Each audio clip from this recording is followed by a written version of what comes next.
तयार झाली आपली मसालेदार चमचमीत आणि खूप चवीची शेवेची भाजी. करून बघा. आवडल्यास लाईक, कमेंट आणि सबस्क्राईब करायला विसरू नका फ्रेंड्स. न्यू चॅनल आहे, पुढे जायला मदत होईल, तेव्हा सबस्क्राईब करा प्लीज. हॅलो फ्रेंड्स, कसे आहात? आज मी बनवणार आहे शेवेची भाजी. त्यासाठी लागणारं साहित्य, इकडे मी जाडी मोठी शेव घेतलेली आहे, जी मी घरातच बनवली होती.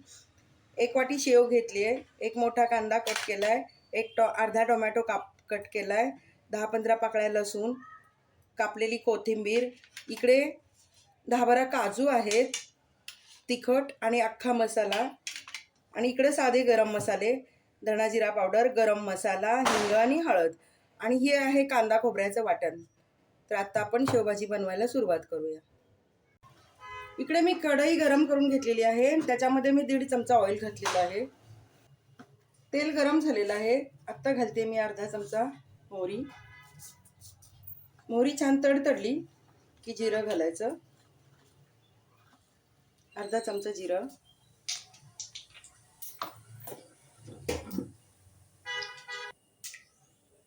हिंग, हळद,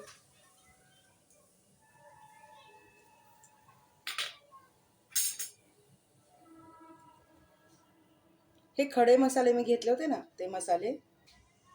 मसाला भाजून झाला की लगेच घालणार मी कांदा आणि लसूण एकत्रच घेतलेला आहे, तो घालूया. आणि आता तो छान तळून, लालसर मस्तपैकी छान तळून घेऊया. छोटा अर्धा चमचा मी आलं लसूण पेस्ट घेतले, ती घालूया. आत्ता घालूया टोमॅटो. आत्ता घालूया वाटण आणि चटणी. 2 प्रकारच्या चटण्या आहेत, एक कलरसाठी आणि एक आपले घाटे मसाला. आता घालूया काजू. काजूचे मी 2 भाग करून घेतलेले आहेत. काजू खूप छान लागतात. आम्ही कोल्हापूरला जाताना एका धाब्यावरती थांबलो होतो ना, तर सेम हीच शेवभाजी खाल्ली होती आणि त्याच पद्धतीने मी आत्ता बनवत आहे. आता घालूया गरम मसाला. आता थोडंसं पाणी घालून मसाला छान शिजवून घेणार. आता आपल्याला जेवढं पाणी हवंय ना, रस्सा हवंय ना, तेवढं पाणी घालायचं आणि छान उकळी काढायची. चवीपुरतं मीठ घालायचं आणि उकळी काढून घ्यायची. रश्श्याला उकळी आलेली आहे. 5 मिनटं मी उकळी काढून घेतलेली आहे. गॅस मंद केलाय. आत्ता घालूया आपण शेव. जाडी शेव आहे आणि गॅस मोठा नाही करायचा आहे, तेवढा छोटाच ठेवायचा, एकदम लहान गॅसवरती.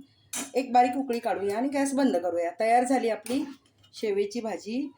वरून घालूया भरपूर सारी कोथिंबीर. हे बघा, मस्त एकदम हॉटेलसारखीच तयार झालेली आहे. तुम्हीही करा. आवडल्यास लाईक, कमेंट